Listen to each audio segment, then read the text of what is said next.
Study IQ IAS, अब तैयारी हुई अफोर्डेबल।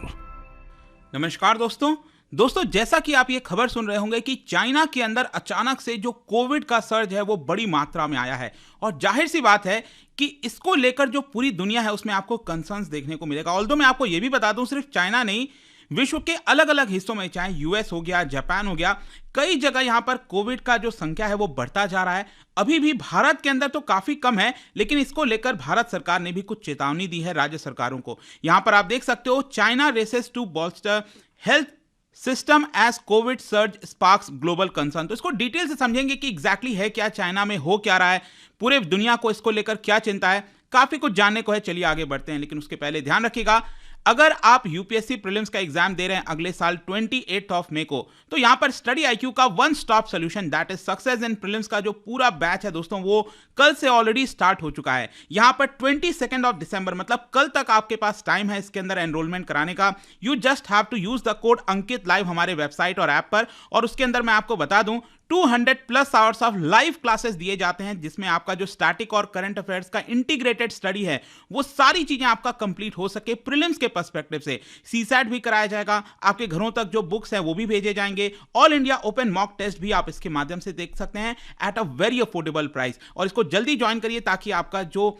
सीट है वो ब्लॉक हो सके। इसके अलावा ऑप्शनल की तैयारी करनी हो या फिर NCERT हो, जो भी चीज है, अगेन स्टडी IQ का मकसद है अफोर्डेबल बनाना, और वो हमने करके दिखाया है। You just have to use the code Ankit live हमारे वेबसाइट और ऐप पर। इसके अलावा और अगर आपको MCQs अटेम्प्ट करना है तो मेरे इंस्टा पेज पर जाइए, वहां पर स्टोरीज में जितने भी MCQs हैं उसको आप अटेम्प्ट कर पाएंगे। चलिए शुरुआत करते हैं और सबसे पहले देखते हैं एग्जैक्टली अभी हो क्या रहा है। दोस्तों याद होगा आपको 2019 का जो आखिरी के कुछ 1-2 महीने थे, दैट इज नवंबर और दिसंबर का महीना, उस समय ऑलरेडी बताया जाता है कि चाइना के अंदर जो केसेस हैं, जो कोविड से रिलेटेड चीजें हैं, वो ऑलरेडी स्टार्ट हो गई थी। लेकिन चाइना ने पूरी दुनिया को यहां पर अंधेरे में रखा था, किसी को कुछ नहीं पता कि एग्जैक्टली चाइना में उस समय हो क्या रहा, और उसका परिणाम हमने देखा 2020 के शुरुआत से, जब दुनिया भर में धीरे धीरे कोविड के केसेस बढ़ने लगे। भारत में कोविड का केस आते आते फरवरी का एंड आ गया, उसके बाद तो आपने देखा कि मार्च के महीने में लॉकडाउन लगाना पड़ा। और इसी की वजह से ये जो लैक ऑफ ट्रांसपेरेंसी है चाइना के अंदर,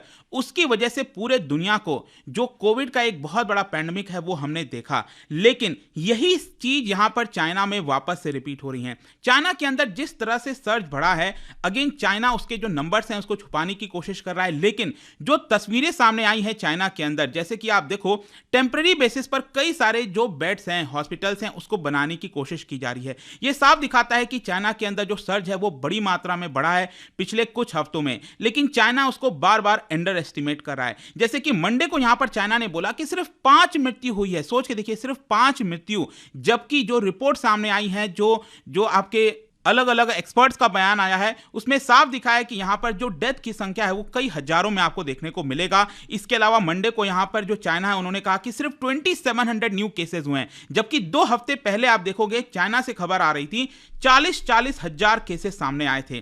तो यहां पर पूरी दुनिया को यही चिंता है कि क्या वापस से चाइना जो है वो कई सारी चीजें छुपा रहा है। क्योंकि एक और खबर आपने देखा होगा, कल मैंने इसके ऊपर वीडियो भी बनाया था, दैट इज वहां पर जो ब्लड की सप्लाईज हैं वो काफी कम हो गई है। मतलब कि यहां पर जो ब्लड की सप्लाई जितनी थी पिछले साल, उसकी मात्रा में 16% हो गया है। सोच के देखिए, 16%, मतलब कि जितना स्टॉक होना चाहिए उसका सिर्फ 16% ही बचा है चाइना के अंदर। क्योंकि जिसको कोविड हो रहा है, ऑब्वियसली बात है, वो तुरंत बेसिस पर जो ब्लड है वो नहीं दे सकता, और इसी की वजह से जो वॉलंटरी बेसिस पर ब्लड आते थे चाइना के पास हॉस्पिटल्स में, वो नहीं आ रहे हैं। और जब तक ब्लड नहीं आएगा तो बाकी के जो ट्रीटमेंट्स होते हैं डिजीजेस के, सर्जरीज के, उसमें भी दिक्कत आएगी। अब क्वेश्चन ये है कि चाइना के अंदर अचानक से ये कोविड सर्ज आया क्यों है। देखो, इसका सिंपल सा एक मैं आपको प्रॉब्लम बताता हूं। एक्चुअली हुआ क्या था, याद होगा आपको, प्रोटेस्ट यहां पर जिसमें एक बिल्डिंग में आग लगी थी, जिसमें कुछ लोगों की मृत्यु हुई थी। उसके बाद पूरे चाइना के अंदर अलग अलग जगहों पर प्रोटेस्ट देखने को मिला था कि जिस तरीके से चाइना पिछले 3 साल में जीरो कोविड पॉलिसी को अपना रहा है, बहुत ज्यादा लोगों को लॉकडाउन में रख देता है, बंद कर देता है, उसको लेकर प्रोटेस्ट हो रहा था। और फाइनली यहां पर सरकार को झुकना पड़ा, और ये जो पॉलिसी थी शी जिनपिंग की, उसको यहां पर रिलैक्स करना पड़ा।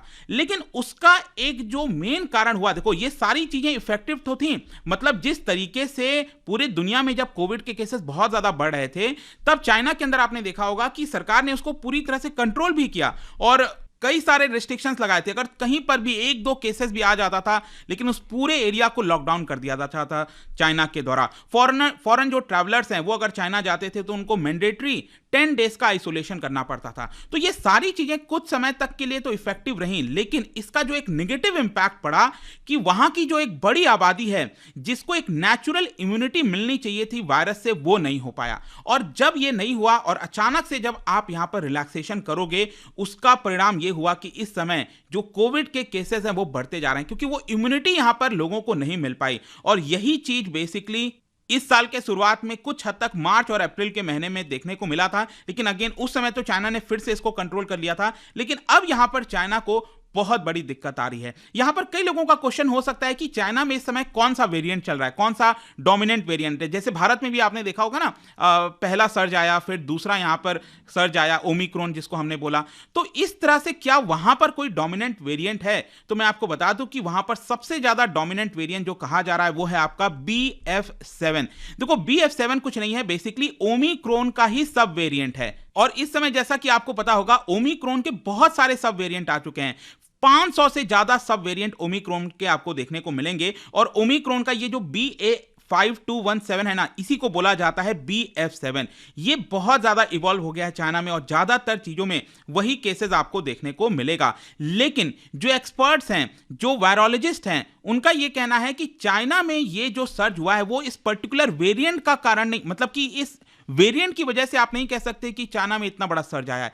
वेरिएंट तो डोमिनेंट है, लेकिन प्रॉब्लम क्या है? प्रॉब्लम जैसा कि मैंने आपको बताया कि वहां की पॉपुलेशन, उनको नेचुरल इन्फेक्शन नहीं, नेचुरल जो इम्यूनिटी मिलनी चाहिए थी वो नहीं मिला। अब भारत में आपको याद होगा क्या हुआ, भारत में बड़ी मात्रा में वैक्सीन भी लगाया गया, तो उसकी वजह से जो इम्यूनिटी मिली, और साथ ही साथ जो नेचुरली आज के डेट में आप क्या देख रहे हो, भारत में कोई भी मास्क नहीं पहन रहा है, किसी भी प्रकार की कोई बहुत ज्यादा रेस्ट्रिक्शंस, इस तरह की चीजें नहीं है। तो इसकी वजह से एक नेचुरल इम्यूनिटी पूरे भारत में और विश्व के बाकी हिस्सों में भी आपको देखने को मिलेगा, और इसीलिए यहां पर सर्ज नहीं हुआ। लेकिन क्योंकि चाइना में लोगों के पास नेचुरल इम्यूनिटी नहीं हुआ, यह एक बहुत बड़ा कारण बताया जा रहा है चाइना के अंदर इस समय सर्ज का। लेकिन इससे दुनिया को क्या चिंता है? देखो, यहां पर जो सर्ज है वो सिर्फ चाइना के अंदर अभी के लिए कन्फाइंड है, चलो बात ठीक है, लेकिन आपको पता है कि प्री कोविड लेवल का समय ऑलरेडी अब आ चुका है। पूरे दुनिया, जैसे कि फ्लाइट जो है उस पर कोई रिस्ट्रिक्शंस नहीं है, कोई कहीं से किधर भी जा सकता है। तो प्रॉब्लम यहां पर यही है कि चाइना में जिस तरह से केसेस बढ़ रहे हैं, अब देखो केसेस बढ़ने का मतलब ये हुआ कि वायरस एक बॉडी से दूसरे बॉडी में ट्रांसफर हो रहा है, फिर वहां से किसी और बॉडी में ट्रांसफर हो रहा है। इस तरह क्या होता है कि जब वायरस बार बार ट्रांसफर होता है एक बॉडी से दूसरे बॉडी, तो वो म्यूटेट होता रहता है, और उससे हो सकता है कि बीच में कहीं एक डेंजरस वेरिएंट सामने निकल कर आ जाए। और वो डेंजरस वेरिएंट क्या होगा? अगेन, ये पूरे दुनिया में फैल सकता है, क्योंकि यहां पर प्री कोविड लेवल के तरह से चीजें चल रही हैं, फ्लाइट्स ओपन हो चुके हैं, कंट्रीज ओपन हो चुकी हैं, तो कोई रेस्ट्रिक्शंस नहीं है। ये दुनिया के लिए सबसे बड़ी चिंता की बात है। और किसी को नहीं पता आगे चलकर जो म्यूटेशंस होंगे, जो नया वेरिएंट आएगा वो कितना डेंजरस होगा, वो हम में से किसी को नहीं पता। तो वो तो आगे आने वाला समय बताएगा। लेकिन इसके साथ साथ मैं आपको एक और चीज बता दूं, यहां पर जो चाइनीज वैक्सीन हैं उसको लेकर भी कई सारे सवाल खड़े हो रहे हैं। चाइनीज वैक्सीन आपको पता होगा, सिनोवैक और सिनोफार्म, इन दोनों को अप्रूवल दे दिया गया था, and China was the first country to have started vaccinating its people. जून 2020 से ही चाइना के अंदर वैक्सीनेशन लगाना स्टार्ट कर दिया गया था, बट दैट ऑल्सो मेंट कि वैक्सीन जो है वो पूरी तरह से शायद उस समय डेवलप नहीं हुआ होगा। मतलब कि जो इफेक्टिवनेस होना चाहिए वैक्सीन का, वो शायद चाइना के वैक्सीन में नहीं देखने को मिल रहा है। इसको लेकर कहीं ना कहीं डाउट है, और चाइना का सिचुएशन इस समय क्या होगा आगे आने वाले फ्यूचर में, ये काफी हद तक डिपेंड करेगा कि चाइना की वैक्सीन कितनी इफेक्टिव है। क्योंकि अगर वो ज्यादा इफेक्टिव होगी तो इस समय जो सर्ज आया है उसको काफी हद तक रोक लेगी। लेकिन अगर चाइना की वैक्सीन इफेक्टिव नहीं होगी तो आप कह सकते हैं कि ये जो सर्ज है वो बहुत बुरी तरह से फैल सकता है, और इसका एक बुरा प्रभाव पूरे दुनिया में देखने को मिल सकता है। और ऑब्वियस सी बात है, भारत एक पड़ोसी देश है, चाइना से अभी भी काफी लोग आते हैं, यहां से लोग चाइना जाते हैं क्योंकि चीजें ओपन हो चुकी हैं। इसको लेकर अब भारत सरकार थोड़ा सा सतर्क हो रही है, और आप देख सकते हो यहां पर राज्यों को भारत सरकार ने कुछ चेतावनी दी है। यहां पर आप देख सकते हैं कि जो इंसाकॉग, आपको पता होगा कोविड के दौरान ये जो चेन ऑफ लैबोरेटरीज है, 52 लैबोरेटरीज पूरे देश भर में बनाया गया। ये इंसाकॉग लैब्स क्या करते हैं कि जो जीनोम सीक्वेंसिंग है कोरोना वायरस वेरिएंट का, उसको ट्रैक करते रहते हैं कि कौन सा कोरोना वायरस वेरिएंट कितना खतरनाक हो सकता है, ज्यादा प्रॉब्लम तो नहीं क्रिएट करेगा, कौन ज्यादा फैल रहा है।